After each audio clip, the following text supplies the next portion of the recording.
আসসালামু আলাইকুম, সবাই কেমন আছেন? আজকে একটা গল্প বলি আপনাদের সাথে। একটা ঈগল আর মনে করেন একটা কাক। তো একটা কাক ছিল যে সব সময় শুধু ঈগলের পিঠের উপরে গিয়ে আঘাত করত। ঈগলের পিঠে মানে কাকের ধারালো ঠোঁট দিয়া মানে ঈগলটারে আঘাত করতো পিঠে। ঈগল কখনো প্রতিক্রিয়া করতো না। কারণ কি জানেন? ঈগলটা কাকের কিছু মনেই করতো না। ও আঘাত পেত, ব্যথা পেত, কিন্তু কখনো প্রতিক্রিয়া করতো না।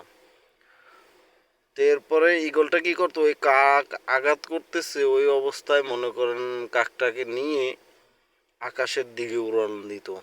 এত উপরে যেত যে কাকটা তখন নিজের নিঃশ্বাস বন্ধ হয়ে আসতো।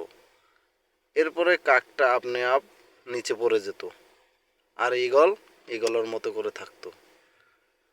তো এই গল্পটার থেকে এটাই বোঝা যায় যে